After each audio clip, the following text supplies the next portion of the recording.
first of all, I've known the Ikigai founders and really admire all that they stand for and what they do.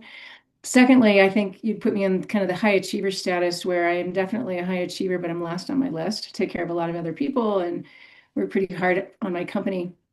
So consequently, it became really obvious to me that I really should put myself more first on the list and be able to work with some people who could probably really understand where I would be coming from, which is getting a little bit older. I'm aware that I have some health challenges. It's not going in the right direction, even though there's nothing chronic.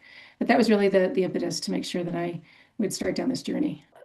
I think actually it's well beyond what my expectations were. And I come from a family full of healthcare providers. And so I'm pretty astute when it comes to understanding health and wellness, but not at all in terms of the deep dive tools that Ikigai's been able to use and which has allowed me to be kind of enlightened about my own healthcare challenges and also, frankly, where I'm actually doing pretty well. So it's a nice balance to have kind of this rainbow view of all kinds of measurement activities to then apply to what you should be doing that just is a better practice for a future life.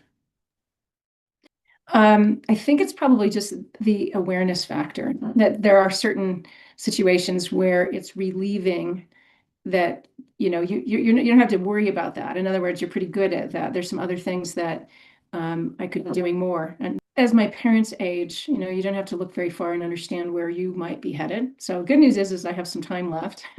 We don't have any massive chronic issues in the family, but in terms of being able to have the ability to have some more longevity and a healthy life, as I get older, and to make sure I pay attention to some of their health challenges. One in particular was some concerns about my thyroid, some concerns about bone loss. So my mother had a history of Hashimoto's, and so I'm headed down kind of that journey of investigation, even though things look to be okay. But I think in general, the kind of the depth of the additional investigation that one can go through is really insightful. Normally, if you have a blood test, it's like, okay, you did that, you check the box. I think it's about the map of those incremental evaluations that give you then the map for what more you may want to investigate more deeply or take some, good proactive measures to try and address.